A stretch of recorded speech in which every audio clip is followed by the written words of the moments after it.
세상의 소리 질러 I love you 너 사랑한다고. Saya Atari Aulia Najmi, BP 19010050. Baiklah, saya akan menjelaskan tentang perkembangan akuntansi. Bermula pada tahun 1775, pada tahun ini mulai diperkenalkan pembukuan baik yang single entry maupun double entry. Pada tahun 1800-an, masyarakat menjadikan neraca sebagai laporan yang utama digunakan dalam perusahaan. Tahun 1825 mulai dikenalkan pemeriksaan keuangan atau financial auditing. Tahun 1850, laporan laba atau rugi neraca sebagai laporan yang dianggap lebih penting. Pada tahun 1900-an, di USA mulai diperkenalkan sertifikasi profesi yang dilakukan melalui ujian yang dilaksanakan secara nasional.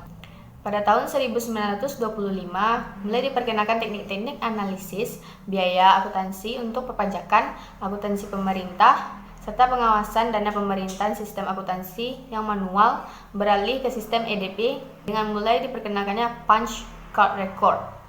Pada tahun 1980 sampai dengan 1975, pada periode ini akuntansi sudah menggunakan komputer untuk pengolahan data.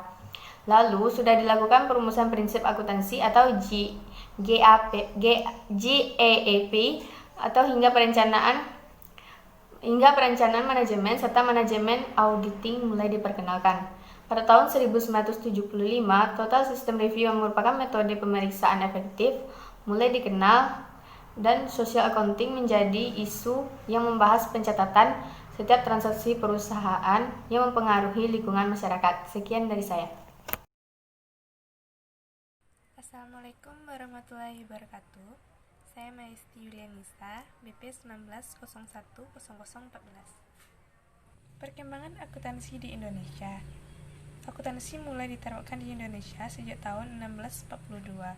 Akan tetapi, bukti yang jelas terdapat pada pembukuan Empion Associates yang berdiri di Jakarta sejak 1747. Selanjutnya, akuntansi di Indonesia berkembang setelah Undang-Undang Tanah Paksa dihapuskan pada tahun 1870. Hal ini mengakibatkan munculnya para pengusaha swasta Belanda yang menanamkan modalnya di Indonesia. Praktik akuntansi di Indonesia dapat ditelusuri pada era penjajahan Belanda sekitar 17 abad 2003, sekitar tahun 1642, Sumarso 1995. Jejak yang jelas berkaitan dengan praktek akuntansi di Indonesia dapat ditemui pada tahun 1747, yaitu praktek pembukuan yang dilaksanakan Empion Associates yang berkedudukan di Jakarta, Sumarso 1995. Pada era ini, Belanda mengenakan sistem pembukuan berpasangan, double entry bookkeeping, sebagaimana VOC milik Belanda yang merupakan organisasi komersial utama selama masa penjajahan, memainkan peranan penting dalam praktik bisnis di Indonesia selama era ini. Dirga dan Yunus 1997. Kesempatan bagi angkutan lokal Indonesia mulai muncul pada tahun 1942 sampai 1945 dengan mundurnya Belanda dari Indonesia. Pada tahun 1947 hanya ada satu orang akuntan yang berbangsa Indonesia, yaitu Profesor Dr. Akuntansi Sumarso 1995. Praktik akuntansi model Belanda masih digunakan selama era setelah kemerdekaan 1950-an. Pendidikan dan pelatihan akuntansi masih didominasi oleh sistem akuntansi model Belanda. Nasionalisasi atas perusahaan yang dimiliki Belanda dan pindahnya orang-orang Belanda dari Indonesia pada tahun 1900 menyebabkan kelangkaan akuntan dan tenaga ahli. Dirga dan Yunus 1947. Assalamualaikum warahmatullahi wabarakatuh. Saya Berliana Septiana, BP 19010028. Baiklah, saya akan menjelaskan tentang sejarah akuntansi dunia. Akuntansi sudah ada sejak lama menurut para ahli ekonomi, yaitu ketika manusia masih melakukan transaksi dengan menggunakan uang sebagai alat pembayaran yang sah, sehingga dibutuhkan pencatatan transaksi keuangan. Luca Pacioli yang berasal dari Italia mempublikasikan buku pada 1494 yang berjudul Summa de Arithmetica, Geometrica Proportioni et Proportional. Isi bukunya terdiri dari bab yang berjudul Tractus de Computis et Scriptoris, yang mengajarkan sistem pembukuan berpasangan atau sering disebut dengan sistem kontinental. Sistem berpasangan adalah sistem pencatatan semua transaksi ke dalam dua jenis bagian, yaitu debit dan kredit. Kedua bagian ini harus selalu seimbang dengan perhitungan dan pengaturan yang baik. Sistem ini menghasilkan pembukuan yang sistematis dan jenis-jenis laporan keuangan yang terpadu karena bisa menggambarkan tentang laba rugi, kekayaan, dan hak pemilik perusahaan.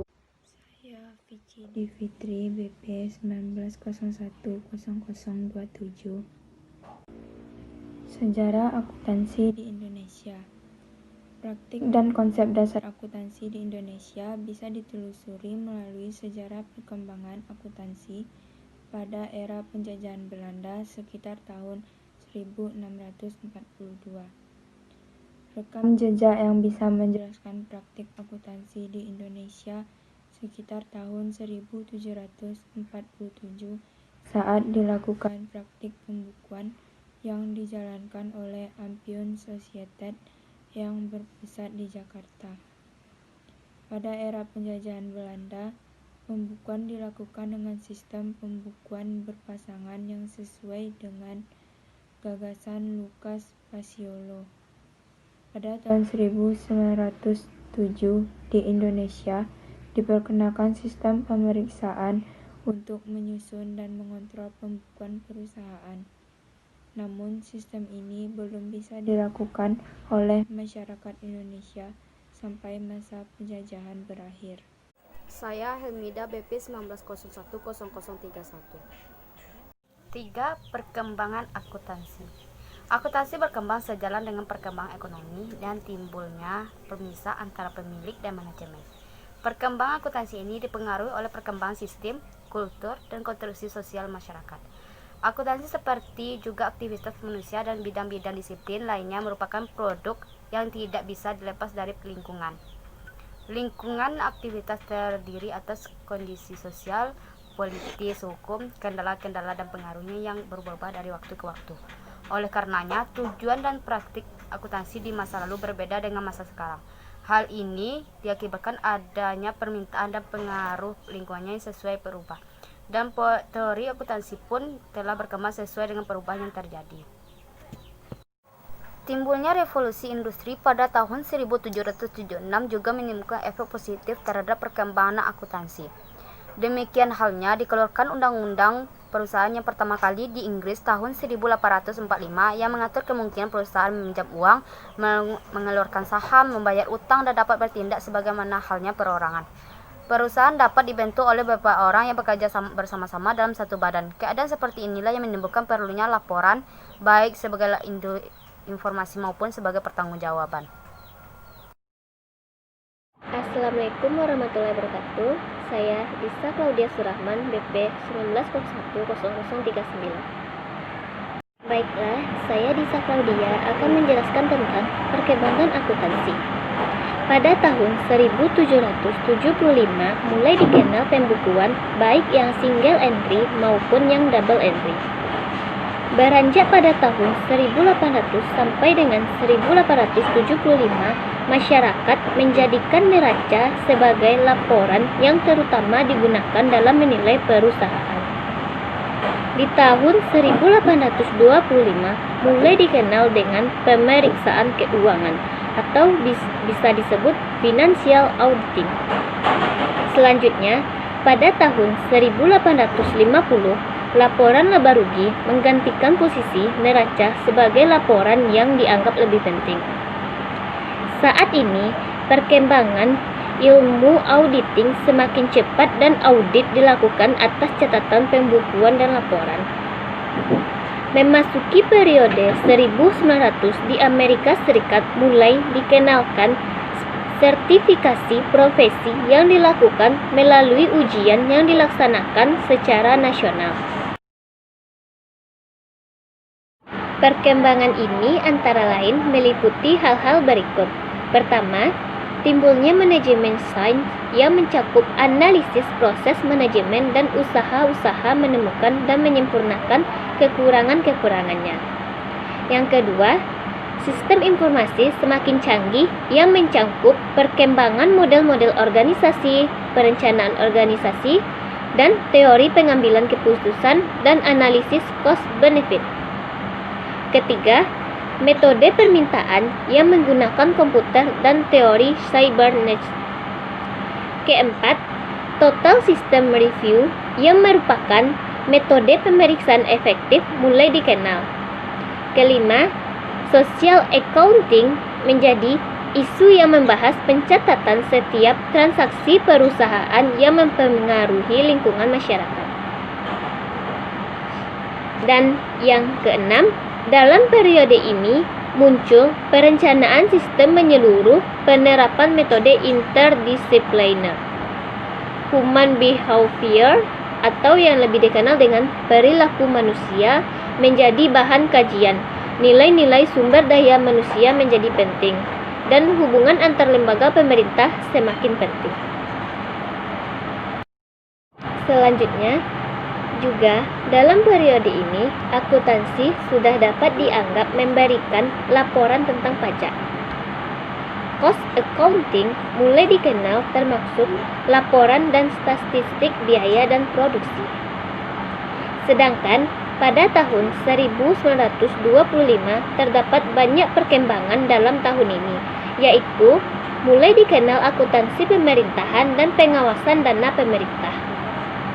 Diperkenalkan juga teknik-teknik analisis biaya. Saat ini juga laporan keuangan mulai diseragamkan. Norma pemeriksaan akuntansi mulai dirumuskan.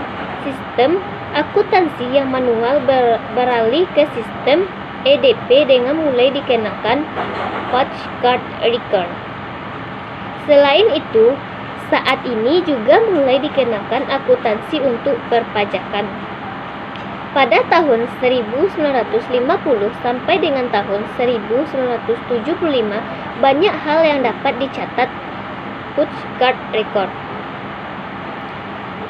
Selain itu, berhubungan dengan perkembangan akuntansi, yaitu akuntansi mulai menggunakan komputer untuk pengolahan data.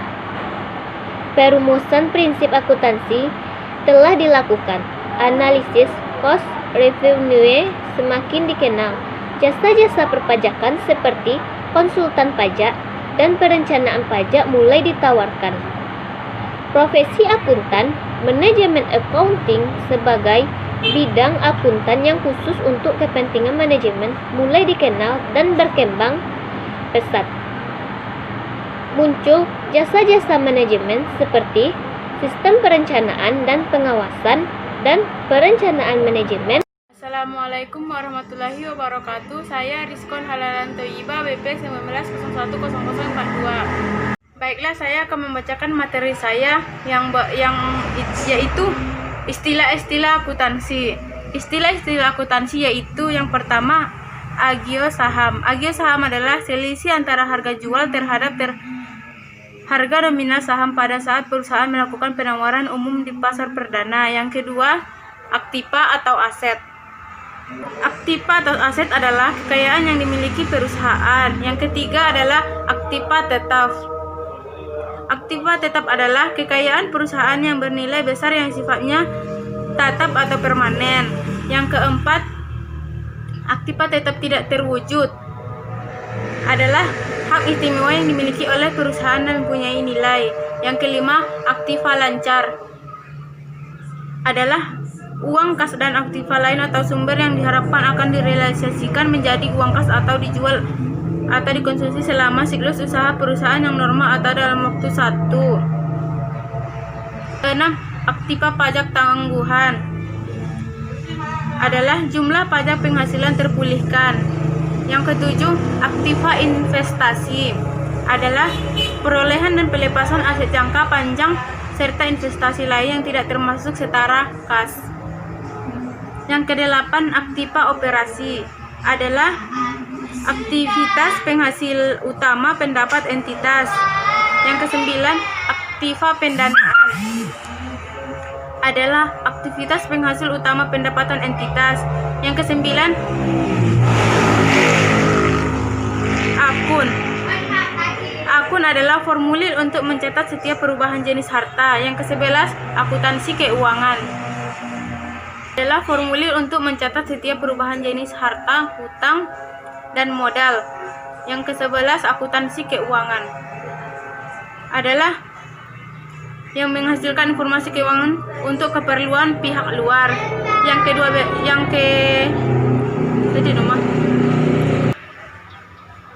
Selanjutnya adalah akuntansi manajemen. Akuntansi manajemen adalah akuntansi yang bertujuan menghasilkan informasi keuangan untuk pihak manajemen.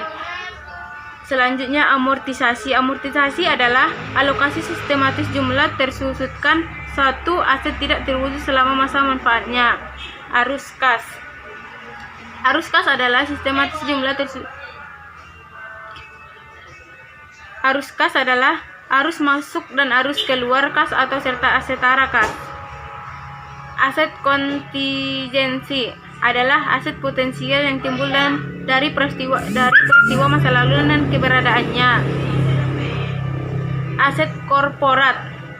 Aset korporat adalah aset selain goodwill yang berkontribusi terhadap arus kas masa depan baik dari unit penghasil kas yang sedang ditelah maupun atau penghasilan kas lain. Ayat jurnal. Ayat jurnal adalah penyajian suatu transaksi ke dalam nama, perkiraan, dan jumlah yang harus didebit dan dikredit. Ayat jurnal penyesuaian. Selanjutnya akumulasi penyusutan. Ayat jurnal koreksi. Ayat jurnal pembalik. Beban dibayar di muka. Beban pajak penghasilan. Dan masih banyak lagi istilah-istilah akuntansi selanjutnya. Assalamualaikum warahmatullahi wabarakatuh. Nama saya Rizka Auliasari, BP 19010037. Saya akan membacakan materi saya. Prosedur akuntansi. Pengertian prosedur akuntansi. Prosedur berasal dari bahasa Inggris, prosedur yang biasa diartikan sebagai cara atau tata cara. Prosedur menurut Kamus Besar Bahasa Indonesia sebagai berikut. Tahap 1. Tahap kegiatan untuk menyelesaikan suatu aktivitas. 2. Metode langkah demi langkah secara pasti dalam memecahkan suatu masalah. Adapun pengertian prosedur menurut Ida Nuraida merupakan 1. Metode-metode yang dibutuhkan yang menangani aktivitas-aktivitas yang akan datang. 2. Urutan aktivitas yang mencapai tujuan tertentu. 3. Pedoman yang bertindak. Prosedur menurut Asmonir dibagi menjadi dua, yaitu prosedur umum dan prosedur khusus.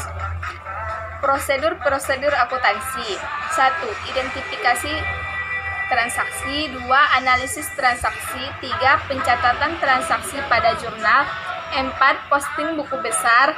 5. Penyusunan neraca saldo. 6. Penyusunan jurnal penyesuaian. 7. Penyusunan neraca saldo setelah penyesuaian. 8. Penyusunan laporan keuangan. 9. Penyusunan jurnal penutup. 10. Penyusunan neraca saldo setelah penutupan. 11. Penyesuaian jurnal pembalik atau operasional. Saya Nova Yusuf, BP 17010105. Hubungan akuntansi modern dan akuntansi Islam.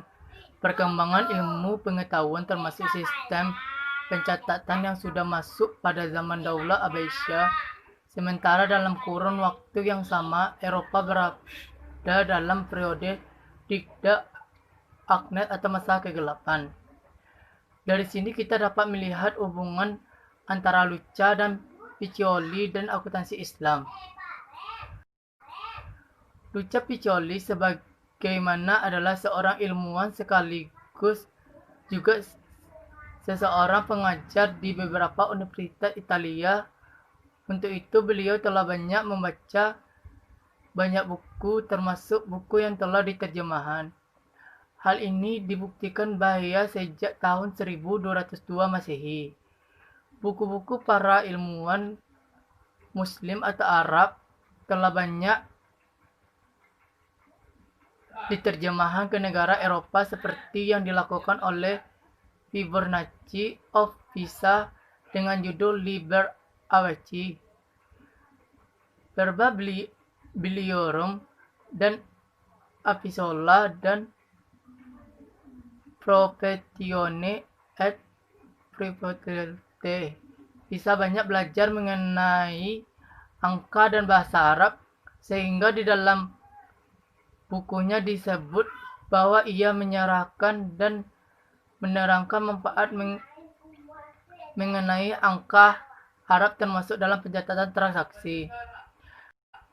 Pada tahun 1429 Masehi, angka Arab dilarang untuk digunakan pemerintah Italia. Luca Pacioli selalu tertarik untuk belajar tentang hal tersebut serta belajar dari Alberti, seseorang ahli matematika yang belajar cara memikir Arab.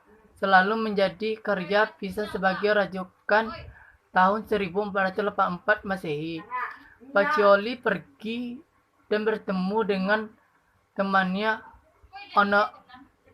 Onofrio dan Florence, seorang pedagangan yang suka bepergian ke Afrika Utara dan Konstantinopel, sehingga diduga Pacioli mendapat ide tentang double entry tersebut dari temannya ini. Bahkan Alfred Lebers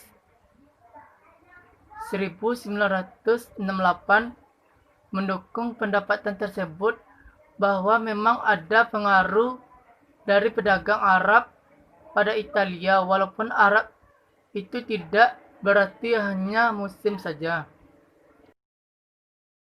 Penelitian tentang sejarah dan perkembangan akuntansi memang perlu dikaji oleh dalam lagi, mengingat masa di pernyataan bukti-bukti autentik langsung tentang hal tersebut sebagaimana diungkapkan oleh Napier 2007.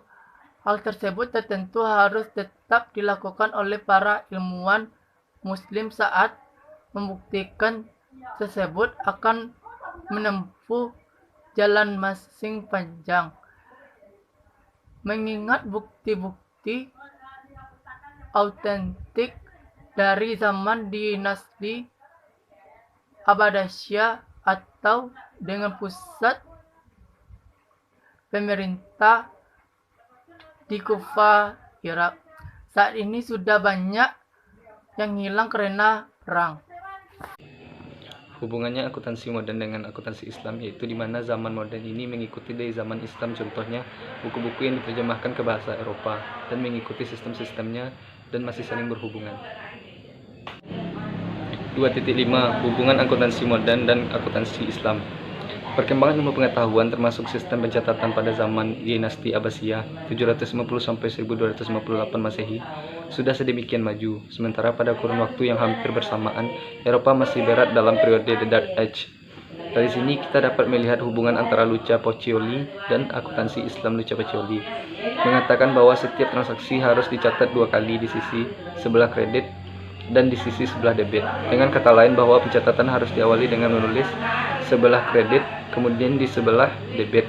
Hal ini memunculkan bahwa Pacioli menerjemahkan hal tersebut dari bahasa Arab yang memang menulis dari sebelah kanan. Pada tahun 1429 Masehi, angka Arab dilarang untuk digunakan pemerintah Italia.